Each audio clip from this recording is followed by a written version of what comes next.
fun. I think we're just going to do it anyway.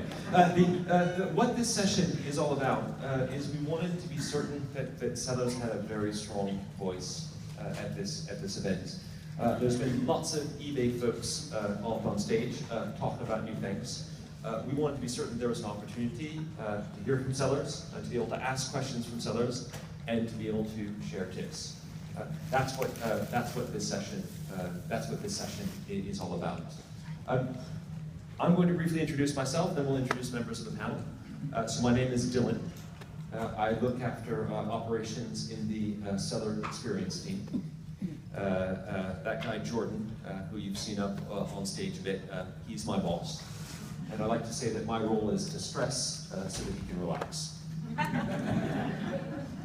That's what I do every day. As I said, I think that I'm delighted, it's been said over and over, delighted that you're here. Thank you so much for taking the time. Thank you so much for traveling to see us. Jordan, Heather, Japji, all of the seller experience leadership. We spent lots of time this year listening to sellers, and at the various different panels, we've always said we are here to partner with you. It was very important at this event that we're not always showing the words to partner, but we're actually demonstrating that with our actions. So I hope that you've seen that. That's certainly the intention. This is the start. We still have a long way to go. This is the start, and expect more good things from us next year, and hold us to account for that. Now, with that, that's my introduction. I just want to quickly introduce the members of the panel, and if you can share what your experience, who you are, what your experience is on eBay, and then we can jump into some questions. Well, I just heard there was going to be a free lunch, so I showed up. My name is Jason T. Smith. I've been on eBay since about 98 or so, give or take, and I've been doing it as my somewhat sole job for the last 8 years, and being on eBay also got me a TV show and a ton of new lifelong friends, and it's a very rewarding place to work. It's very fun, and I like doing stuff like this. I like reaching out to people and showing what you can do, and eBay saved my life a little bit. I had this big hole in my arm, and at the time I got the hole, I had a miserable job, and sitting in the hospital for 5 days with 2 operations and all these tubes sticking out of me, I realized right at that moment that I gotta do something, I gotta fix my life. And my wife kept saying, full-time on eBay, because I was always part-time. So I did it, and I look back, and it's been 8 years now, so. So without that hole in my arm, we wouldn't be all sitting here today. Thank you. Hey guys, how you doing? My name is John Ferretto. I own a company called Fully Laced, and we are not a women's lingerie company. We're actually a shoelaces company. We've been making shoelaces for 10 years. I've been out of corporate America for 10 years. My wife's over here in the front row. She's 50% of my business by law. So, and you know what's awesome? I brought her out of corporate America also. I proposed to her right after. Cool.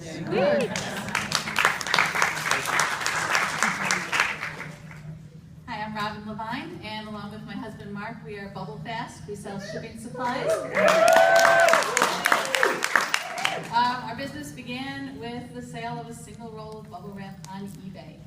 And to this day, a great majority of our customers are eBay sellers. We cater to the internet community, and we are so thrilled to be here. We work out of Gurnee, Illinois, and ship all over the country, free shipping. My name is Chris Chapman. My company is Snow Sport Deals. We sell ski and snowboards and winter sports. Been on eBay since '98. I was a wholesaler starting off, and I stumbled on eBay one day. And a few years later, we were 80% direct to consumer, and been doing it ever since. Family business, 3-4 members of the family. It's changed our life.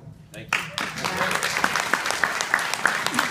Great, thank you so much. So what we're going to do, as I said, this session is about sellers to share and you to ask questions. Before we get there, I'm going to be a little bit selfish and hog the mic here, and I'm going to ask a few questions just to get things going. But I promise that we will open it up to you very shortly. Just wanted to start. Pierre spoke yesterday, and 2 points that he made that resonated particularly with me. One is about how SMBs, here we are in Silicon Valley, and small businesses, they are truly entrepreneurs. And he also talked about opportunity. I'd love if you could reflect on what that meant for you and how you think about entrepreneurship and opportunity on eBay. Well, like I said, I came out of that hospital and I got back to this full time, and then I realized I had a platform at some point, and I got on Facebook, and then with a show, and I met my assistant from last year. She came to work for me. She had gotten downsized by corporate America and wasn't being able to pay the bills, and she said, "Can you show me how to do it?" And I said, "Hey, I need an assistant for 3 months while we film. You want to get paid to learn?" She said, "I'm on it." So I showed her eBay for 1 week, and I left. I said, Wow. "Don't ruin my business, keep it rolling."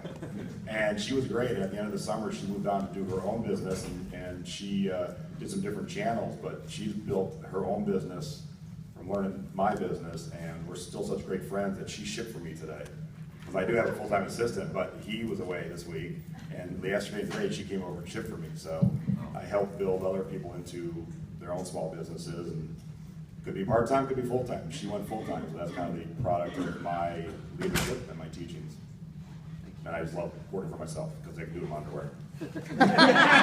Prove it, prove it.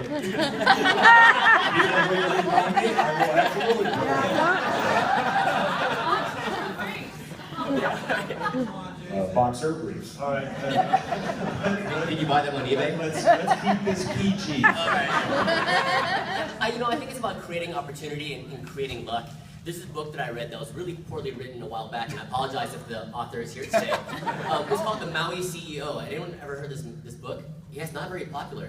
And it's about this guy who's it was all bespoke pool tables from China. He never touched any inventory at all. Yeah, maybe you heard of it. And so he listed all these pool tables on eBay. You can create it 100% on your own. And there's a picture of him on the book just hanging out on the beach. He never touched any merchandise at all. He shipped it all to Long Beach, one of the big ports, by container. And they shipped everything for him. And I was like, hey, I want to do that. That sounds awesome. So that was my last year in corporate America. And we went over to China, and we went to a couple of trade shows. Now there's Alibaba that everyone may or may not know of. And we just started importing stuff and selling it on eBay. And I said shove it to my bosses in a nice way. And yeah, I said shove it. And I've been in the sneaker community for a long time. I worked at Nike Town Foot Locker for a long time, and I know shoes. And I started making shoelaces, and it stuck and has great margins. So and that fueled a bunch of other businesses, and here I am. You guys invite me here and give us free lunch, and You give us a lot. yeah, right. Thank you. Thank you. So what's really unique about eBay, and has been from the beginning and remains to this day, is that the cost of entry is so low. You can start a business with a cell phone and pretty much anything that you have laying around your house. You can learn, read all there is to learn, talk to people, and you can start from nothing and build it as big as you want to go. It's just amazing. I can't imagine any other place that you can do that. And your business can be from nothing to global and huge. And eBay gives you all the tools to do that. So it's incredible. Thank you.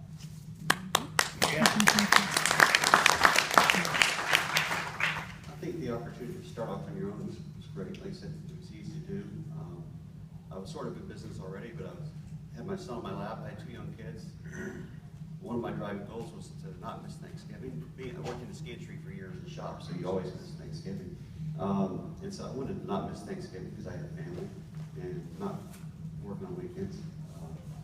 It started off as something to experiment, and it kept going. It's like eventually I was able to hire 5 of my family members.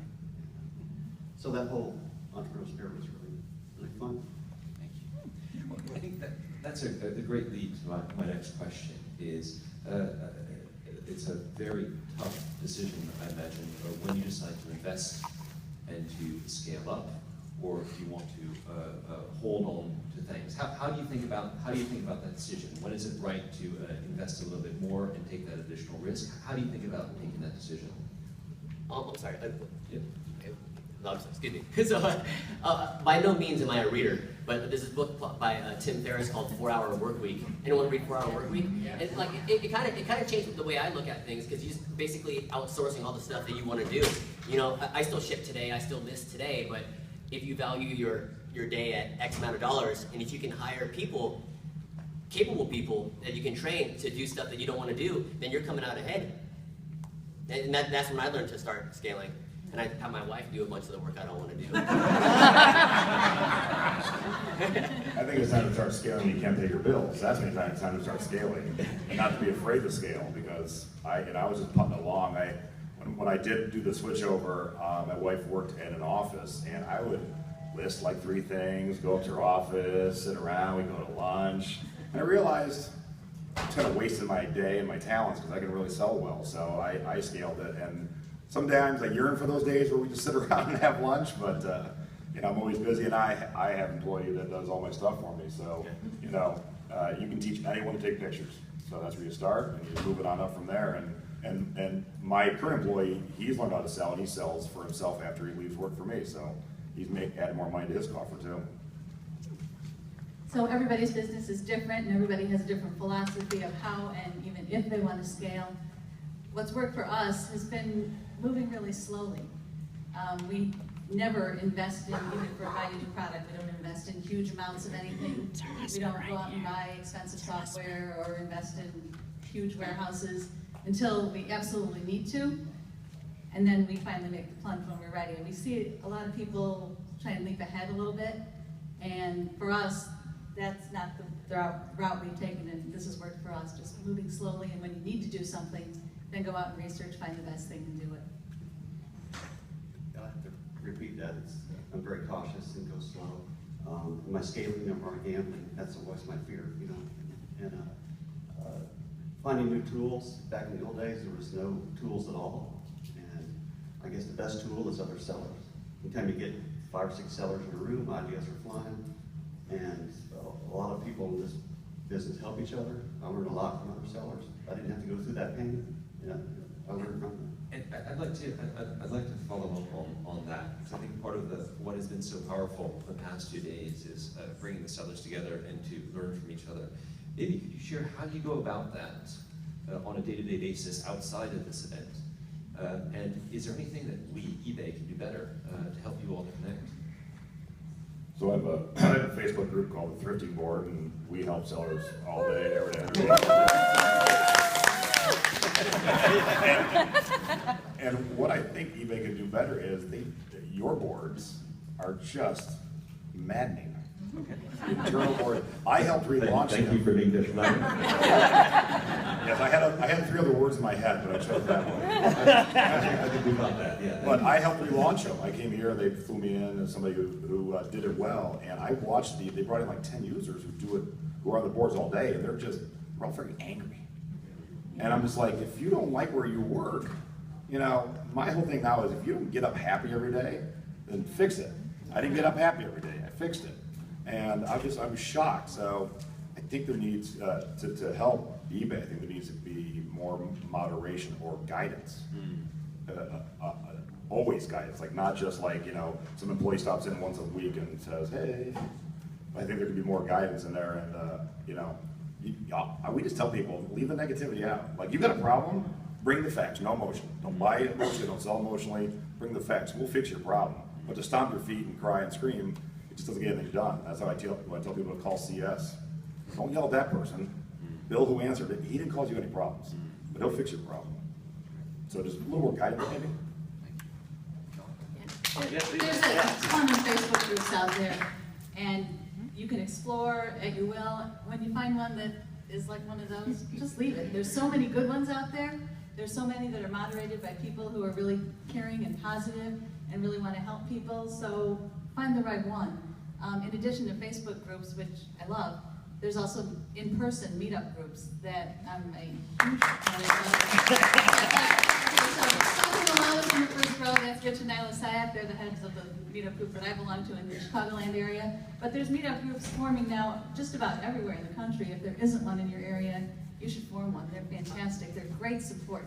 Actually wasn't familiar with meetup groups up until I got here. So maybe, honestly, so I mean, maybe if eBay can educate more of the sellers and buyers about the meetup groups, I think that would help efficiency for everyone. Great point. Thank you. Yeah. Thank you.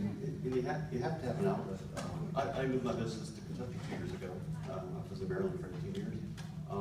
So I don't have that base. So I have to go to shows, conferences, because otherwise your family will stop talking to you. Chamber of Commerce, they don't want to hear about it all day long. You have to get out. So you have to have a group to bond with. It's really important. I've been hearing something about an eBay Live that I've never been to before, so I'd like to go to one of those. Rings a bell. Rings a bell. eBay application, eBay University. Right. You know. I think we heard you back. So you have good, yeah? Sorry, I just saw Betsy walk in, and that reminded me that there's one other great resource out there for people, and that's eBay Radio. Yeah. We've learned a lot from listening to eBay Radio, so if you haven't checked it out, go check it out. They've got great stuff. Indeed. We all have good days, good weeks, good months. We also have some that are not so good, right? I just could talk about how do you manage the highs, the lows, the booms, the busts. Talk about how you deal with that on a weekly, daily, monthly basis. I'm actually going to flip it a little bit into a positive. So we actually have a brick and mortar retail store in a shopping mall, and brick and mortar retail is tough. It's tough business, but eBay has actually saved us from the bad days in brick and mortar retail because we can move all of our clearance and off-price items on eBay, and we do that actually on a daily basis. So eBay has actually helped us on our bad days for our brick and mortar retail. Okay, cool.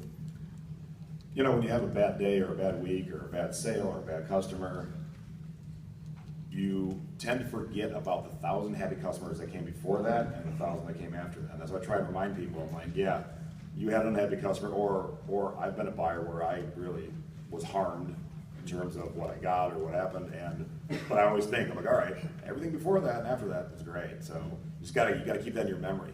Because everyone just focuses on that one guy in the yellow shirt who really screwed up. But when I say that, I go, what about the 1,000 before that? How were those? Oh, those were great. They brought me lots of money. Well, think about those. You know, focus on the good, and then but plow through. Like, don't give up. Don't be like, just keep on trucking. I think just getting up the next day and going to work is what you have to do. It always seems better the next day. Haven't had a problem yet. I've been overcome. I've had plenty of, one day I had 3,000 helmets with bad snaps out on the market. I thought, that's the end. It all worked out. There's always solutions. Have some ice cream, wake up the next morning.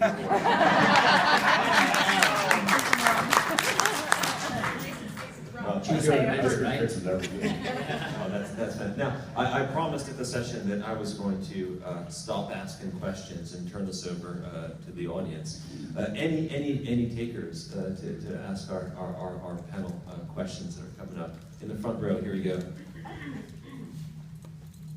Thank you. So in another session, people were talking about scaling up the business, and they start out with something they know, and then they source through other sources. So what's your guidance on sourcing? I know some of you do, some of you make your own stuff, but just your general thoughts. Thank you very much. Everyone talks about Alibaba. Anyone use Alibaba? Yeah. Before everyone gives away all their sources, right? Sometimes it's a little bit intimidating working with China, especially if you A, don't speak the language, B, you're just not familiar with the culture. I mean, just going to trade shows, there's a lot of resources where you can buy like closeout items. Before I list everyone's secret spots, I mean, there's a lot of good ones in Vegas you could look up, like closeout shows and things like that. I mean, find where you're interested in, find a trade show, and meet these guys face to face. A lot of these factories that do custom manufacturing, they'll come here to the US and you can meet them first in person, build that rapport, and then take it from there. You touched on in the first session about sourcing on eBay, and I do it every night. So if you have a niche, and most people do, you collect something, horses, tiki mugs, whatever, look at your niche every night on eBay. Every night on eBay, the last thing I do before I go to bed, I look at every tiki mug that I listed that day, and every mug that got sold that day. So what I'm doing is I'm looking for two things. I'm looking for people who mislabel, bad pictures, bad titles, wrong price, buy it, and flip it, or because I'm such a collector, if a mug I bought 3 years ago for $10 is now worth $400, time to sell it. So I conquer my niche online every night, and tiki mugs can go out of our house all day, every day. And make good money. So does Starbucks mugs. Yeah, see, if you know Starbucks mugs, look every night. Look for the ones you know are rare, or mislabeled, or mispriced, and that's how, you could not leave your couch and do just fine. Have fun with it, right? Oh, yeah. Yeah. And we try to use local suppliers as much as we can, not for everything, but for the things that we can, and form a good relationship with our suppliers. And sometimes, if we have a really good relationship with one supplier and we need something else, they're able to hook us up with somebody that they know, that they trust, and it's a nice way to do business. So there's some level of knowledge and faith and trust between us and our suppliers. I always tell people to find something you have an advantage in. I mean, have a deeper knowledge, that's your advantage. You have a cousin who works for that company, you get discounts, that's an advantage. Rather than go head to head with everybody with the same pricing and try to find something. People always ask, why don't you sell summer stuff? Because I'm selling winter stuff. I can get a flashlight and look in the dirty warehouse, and I know the value of that ski stuff because I know it. You can't do that with any other sport. I can figure some stuff out, but it's not my heart, I just don't know it. So it's a gamble when I go there. Can you, one additional question, if you could share one of those aha moments where you said, oh gosh, that's so obvious, I just wish I'd known that, say, 6 months before, when that insight hit you. If you could share some of those aha moments, it'd be super. I think for me it was taking pictures, and I think we all start at the same spot. If you're doing clothing, the first item you sell, you set it on the floor, you lean over, you took a picture. You see the cat walking by, you see the dirt, and then you're like, well, if I lay down like a flat sheet, it would look a little nicer. And then maybe, we'll take a hanger and hang it on the door. But now I have an army of mannequins in my photo studio. Big girl, small girl, big guy, small guy, baby. Because I sell everything, so now it looks so much better. I built a nice backdrop, professional lights. But I look back at my first pictures and I'm like, why did anyone buy that? That was horrible. But yeah, so that's what I wish I knew then. Do you think you can OD on pictures, or is it like, is there too many pictures? Yeah, I always say use 12 if it's something really intricate. But like when I do t-shirts, there's 4 pictures max, maybe 3. So, there is overkill. Yeah. But if you have like a $10,000 chandelier, you best use all your pictures. We do some apparel also, and just another tip, you gotta put the measurements in, pit to pit, neck to Inches and centimeters. We gotta go centimeters. The whole right. world uses centimeters but us. Yeah, exactly. You're making your customers convert. Don't make them do that. That's a good point, I didn't think of that. Learning something every day. No, one aha moment for us was going thermal. Save on ink and save on tape. Anyone still tape their labels? Check it out. Doing that. Check it out. And we ship a lot of small items. Laces don't cost a lot to ship, and we use thermal labels, and we ship first class, really cheap, and that saves a lot of money for us. Okay, for us, there was an aha moment that took a really long time to come because I was a really tough person to convince, but it was the free shipping model. I was convinced that there is absolutely no way that would work for us. We have items that are big and huge and lightweight. They're real cheap to ship locally and really, really expensive with dimensional weight to ship far away. So I said, there's just no way there's no number that we can come up with that's going to be fair for both sides. So I fought it for a really long time, and eBay kept saying, you'll get more sales, you'll get more sales, you'll get more sales, and finally I said, okay, let's try it. And it was just unbelievable how well it worked for us. We would have people who we had, for a while we had parallel listings. We had some that were free shipping and some that were not. And people were paying more money to get free shipping listings, which made no sense to us, but if that's what the market wants, we're going to give it to them.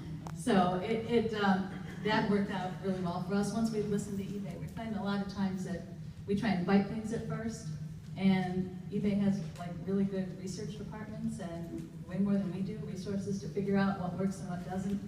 So once we stop biting things and start listening more and trying things that they recommend to us, it usually works out well for us. Does your visibility go up a little bit also with free shipping? Yeah, absolutely.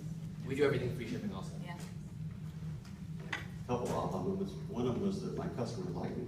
I was just selling skis, used skis mostly, and I didn't think I had the right to sell them anything else because I was like, I had to have a great price. And then I realized my customers like me, and I like my service, and they wanted to buy all the other stuff from me too. And so now, accessories are more than 50% of my business. But for years, I've just sold used skis now. That's great. Repeat buyers, that's fantastic. And something that we need to work on enabling even more, something we're thinking a lot about. Thank you. See lots of hands up. Here in the, I think you had a question. I did, real quick. I was interested in, I have a full-time job and I also have a side business, and then eBay is my other side business, and I love eBay, and I have a ton of inventory. It's just so time consuming. So I was interested in hiring somebody to do it for me, but I'm wondering like how to get that going as far as like how did you start paying your people? Do you pay by listing? Do you pay by hour? What if the item doesn't sell and you just paid them $10 an hour and then your item is only, I mean, if I can get some information on that, that would be great. So I've had 4 assistants, and I work out of my house, so they're just people. My assistants will tell their friends, yes, I work in Jason's bathroom all day. That's my photo studio is. In your underwear. Yeah. Here's an aha moment I had. I was taking a shower one day, and I was looking at my bathtub. Oh no, let's not go there. No, wait. I looked at my bathtub and I went, we've never used that tub. That's where the photo studio should be. It'll be out of the way, so we covered it out, built the thing. So I pay by the hour, and here's why. I have 3 dogs at home. 2 of them are elderly. They need extra care, so I don't want to punish my help, because part of their day is making sure my dogs stay alive. I can go out and go to the bathroom, and the 2 need extra help. So I'd rather not have them so focused on, okay, it's $1 a night or whatever it is. But when you hire your first employee, the first 2 weeks are going to be like you're throwing money out the window, because you'll see no return. It's going to take a while to get them trained and moving, and the first week you're just like going, oh, this was a horrible idea. But then like week 3 and week 4, you're selling things that you never touched, other than sourcing it. And then you're seeing all those things go out the door and like, hey, this works. This worked really well. I've always had an assistant. They've always done quite well for me. They've all left for good reasons, not for anything like, you're fired. And it just, I find mine by open conversation with friends and family. I'm like, hey, I'm looking for an assistant. And that's how I've got all my assistants. I have my younger brother working with me for a number of years. Gave him the keys to the house. He can go in and out whenever he wants and list and ship whenever he wants also. So as much as possible, if you can get someone you can trust to start off, if you're your first employee, you know. And was that hourly as well? Or the listing. Cash, just you know, it's like, just slide him some cash. Thanks. And we've done most of our listings ourselves, but just recently we hired somebody to help us with listings. We found this person on Craigslist. We had actually really good luck finding people on Craigslist. I guess in our area there's a lot of people looking for work, so when we put the ad out there, pretty inexpensive way to get applicants. And we do pay by the hour as well. It was hourly also, yeah. What category did you put the listing on Craigslist for what type of work? You know what I mean? Yeah. You work, you know, when you're going on Craigslist to find somebody to help you out, you don't put eBay assistant. I don't think they have that. No, it's just for part-time help. Gotcha. You know, I'd also look for like almost like interns, like college or high school interns, because a lot of the kids they're growing up with technology. They're so tech savvy. They'll pick it up right away. Yeah, question in the back. Can I answer this question? Sure. So we advertise on Craigslist a lot for listers, and we advertise for professional photographers. And you'd be surprised how many professional photographers you will actually get. And we pay them $10 an hour, $11 if they're with us for a time. We've got 18 photographers, and they're all fabulous. So the ad should be, professional photographer wanted for eBay listing, and if you give them they want a full-time job, and they want to supplement their income on the weekend. So you would be a perfect fit for them. So don't be afraid to tell them what the business is about, listing on eBay, taking photographs, casual environment, home environment, professional environment, whatever. Thank you. I too start at $10 an hour, and I too let my assistant, who now sells, use all the equipment after he's done working for me. So he'll stay and take pictures, have an added bonus, like here, just use my photo studio, because you don't have one. Yeah. Just like to add to that, something that we think a lot about in the team is how do we make it easier and faster to list, so that it doesn't take 10 minutes of listing, it takes 2 minutes of listing, and that way you can get that much more done, and it makes it cheaper for you to operate. Right? We think a lot about that. Question in the front row here. So, at what point did you, I'm curious about a business plan, like if you you guys developed one in your earlier stages.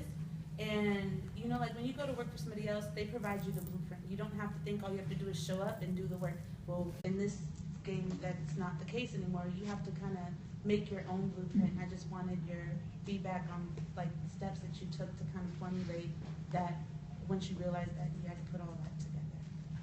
If that makes sense. I have no business plan. I fly by the seat of my pants. Everything I do in life, and it's worked out quite well for me. I don't recommend it for everyone. I was on a solar panel with Griff once, and we were talking about the same thing, and he looked at me and went, "I'm shocked you're successful." I surround myself with good people, good help, you know, and a great wife, and so for me that works. But I have no plan. I just keep on trucking forward and figuring out as it goes. I'd recommend starting with financials. Figure out how much money you need to survive and pay your bills, if it's a rent or mortgage, car, cell phone bill, and whatnot. And figure out how much money you can make selling your XYZ. Do both at once while you're still working for you're currently employed, Yeah, and do both. Is this too late to quit? Oh, yeah. Hey, you better start listening. What are you doing here? Yeah, right. Well, but anyways, I mean, it comes with financials, absolutely. But I mean, like the blueprint aspect, you know, to get it all together where you have a model, a system, like. Hey, I would always recommend a business plan. Absolutely. You can Google business plan online and just fill in the blanks, you know, and just start from there. But it is going to come down to financials. You have to start small and just start selling and learn, and then ask other sellers. I mean, first I started the business plans like a drawer full of half-finished ones. But what made me do it was borrowing money.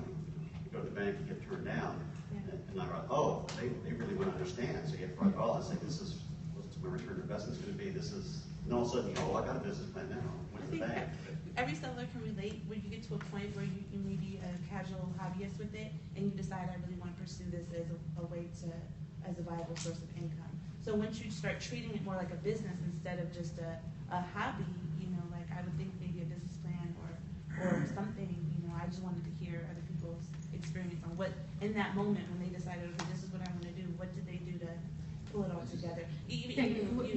So we never have had a formal business plan. We still don't, but we do get advice from professionals frequently. I mean, when we first realized that this was going to be an actual business, we had a lawyer do an incorporation for us, and we talked to tax accountants. We still don't do our own taxes. We have somebody who advises us on that and helps us keep our records in order.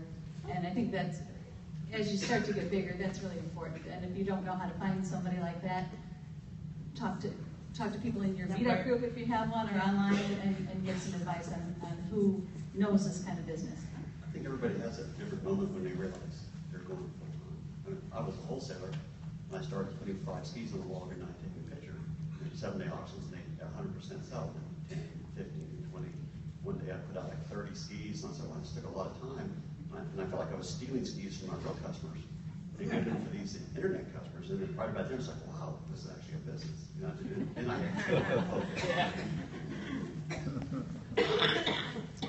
For you, yeah. Thank you. How are you? Okay. How are you using social media to grow your business? And please be very specific. In my Facebook group, I have a bunch of what we call lifeguards, that you know them as admins. They run a whole thread every week about using social media. They really help people, and that's the one thing I don't have time for. And so in my own group, I'm deficient in my social media skills, but they are really using the power of Twitter and Pinterest, but they're doing it in a way that it doesn't look spammy. Don't just be like, buy my stuff, buy my stuff, buy my stuff. But if you work it in kind of organically and start working it with the group, and you guys are all doing it together, it'll definitely help. I see the success. I just don't have time to do it myself, but it can be done. It can be done. So come join us. We'll help you. That's a good point, Brett. I mean, we have 11,000 followers on Instagram, and we'll get a lot of likes when we post something cool that's relevant to our industry. But if we post an advertisement, we'll get 50 likes, you know, and we end up deleting the picture because we get depressed after with that, you know what I mean? Like, that's horrible. But I mean, like, Instagram, Twitter, Facebook, to be specific. I just started Periscope a couple days ago, just because I was inspired listening to other sellers over here. So we're going to start doing Periscope. We use Facebook a lot, and one of the ways we do it is by posting on other people's pages and other people's groups, answering questions, and then people start coming to us sometimes for questions and answers as well. In addition to Facebook, we don't do Pinterest or Instagram or any of that stuff yet, just because time doesn't allow for everything. But other thing that we do is we do a monthly newsletter that we have people subscribe to, and it's kind of developed over time. Our newsletter is sort of unique. It starts out every month with something about our family, about our kids, and the people who have been our customers like for the past 10, 12 years, have watched our kids grow up, and they learn, where they're going and who's going to college and who's driving what cars and who's doing what. So we have a little blurb about us so the customers get to know who we are. And then we have new products and new other stuff, and then we always have a discount code or some kind of discount on products that we can show to them. And that's something that costs us nothing.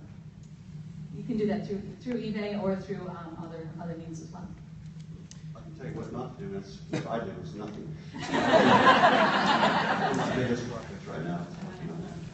Or you can get a TV show and have 2 million people look at your stuff all day, every day, and tell you where you make mistakes. We have a question in the back here. I want to make sure we're seeing this out. Kind of specific for Jason, but anybody's welcome to answer as well. You're obviously successful, a lot of respect for me, positive selling eBay for all these years. Have there been a situation or an incident, maybe an abrasive customer where you just came close to throwing in the towel? And if so, what was it? And what did you do to overcome that? No, not throwing in the towel. I had a situation in 2 weeks. I had a real problem with a seller and a buyer, and both that seller and that buyer ended up calling me out by name in an eBay listing.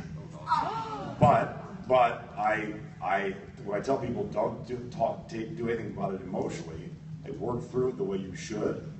And when I was the seller and he said I sent him a broken thing because he told me how to ship it, and I was fine. I did what he said.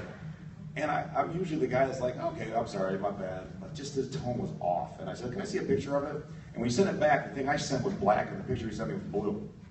I said, well, that's not my item. And then he broke it and then relisted it and said, Jason Smith, Tiki Puck Music sent me this broken thing, and I'm gonna sell it again. But it didn't even really give a blip in my day. I just took care of it. I called eBay customer service, and they were wonderful about it. They took great care of it. And even when I was a buyer, a guy sent me a book, a cardboard back book, so not a heavy book, and he put it in just an envelope. It was all bent when it got to me. And I didn't want anything from him. I just said, hey, I know you're selling a bunch of these books. I would recommend taking a piece of cardboard. It's all bent. And he said, oh, I'm so sorry. Let me send you another one. Okay. So he didn't send me one, just send me one. I go, can I get that book? He goes, well, I just feel you're never going to be happy, so I'm not sending it to you. Now, we never had any other conversation at all. And I'm just like, wait, what? So I left appropriate feedback. And then that's when he added to his listing what a jerk I was in his listing. And I had never asked for another book. I didn't care. It was a cocktail recipe book. It was going to get messy at the bar anyway. All cocktail recipes. But I don't let it affect me. I just move on and deal with it the way you should. I was actually hoping you'd take your beautiful mother who's always been there to help and support.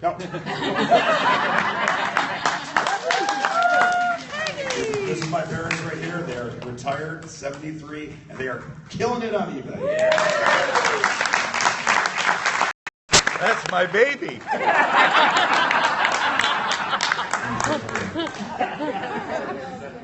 This question goes, how we had that moment, the anxiety over customers hating you, you lose sleep at night, and then one day I said, God, I got thousands of really good customers who love me, and I'm worried about this guy. So I resolved then, I'm never going to spend more than 5 minutes on a bad customer. I went to my staff and said, we're not going to spend 5 minutes on a bad customer. Give them what they want, get them out of here. The first guy I tried on, I said, this is going to be an example. I had a guy who had a pair of skis, and he said it was terrible. I didn't get more. I said, okay, I'll give him, return them. You should pay shipping. Okay, I'll pay shipping. I said, you should pay both ways. I'll pay both ways, so I'll throw you $20 in there too. He bought 3 more pairs of skis over here. We just try to, my staff will come in and say, this guy's terrible at this. Great, what are we going to do? We're going to get what he wants. They go back, they can vent on me, pick you over in 5 minutes, and just get on to the customers. And that's why we tell people never to block. The prevailing attitude online is, if you have a problem customer, we're going to block them. Share the name, let's all block them. But he just had a bad day, and he came back about 3 more. We all have bad days, so maybe that one day where I'm a little off and I yell at an eBay seller, and I was just wrong. But if I get blocked, I can't buy from them ever again. That's happened to me. I've been blocked from a seller who thought I was going to resell their items. because I'm a reseller. And they cancel the transaction and then block me. I'm like, what a terrible business model. I think you had a question over here. Yeah. I think this is a question more for eBay. What are you guys doing as far as protecting the seller's private information? And what I'm getting at is, I had sold something a couple of weeks ago, and the guy was messaging me on eBay, but I was out and about. And then, like, half an hour later, I get a phone call. He's like, "Hey, this is the guy that bought the such and such. I had specific instructions on how to ship it, and I've been messaging you." I was like, "Whoa! How did he get my information, and why is he calling me?"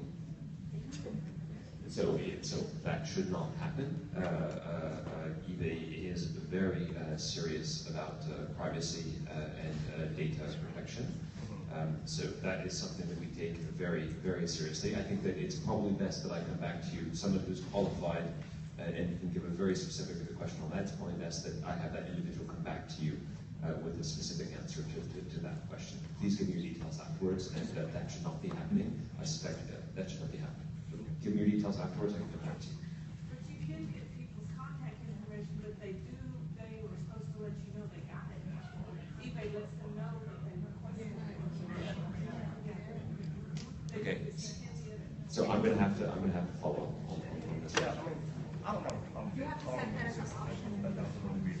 Okay. No, listen, feedback taken. Let me follow up on that, and as I said, give me your details, and let me come back to you on that. I prefer to be contacted. I prefer through messages because on the phone, there's no record of what they said.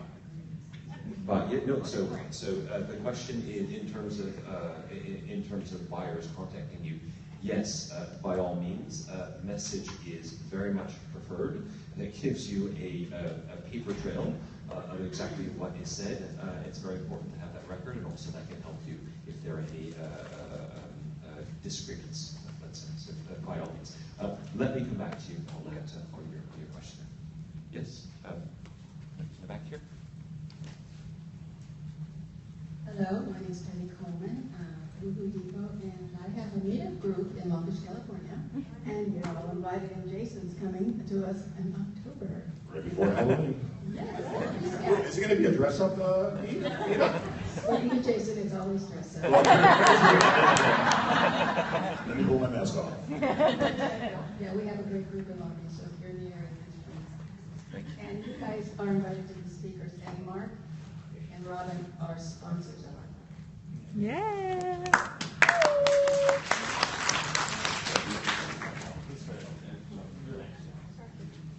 You just, many of you mentioned that you left corporate America, joined full-time business. That's, to me, sometimes it's puzzling. This is Silicon Valley, I work in corporate America, salaries are good. Did you do it for the financial, the freedom, because you wanted to be in business, or are you actually making more money than what you're making? I was in .com sales before, and I was doing both at the same time. I highly recommend doing both at the same time. I mean, nothing stops you from doing eBay from any job. And when the money was good enough where I felt like I could take the risk, I just took the risk. And fortunately, yes, I'm making more money now than I did with corporate America. Yeah. I think it helps play around. I was going to say there are things you have to think about before you make that leap. Things like insurance. This comes to mind specifically. You have insurance? Listen, we could go all afternoon. I want to thank. We do have to wrap up and head back for the closing.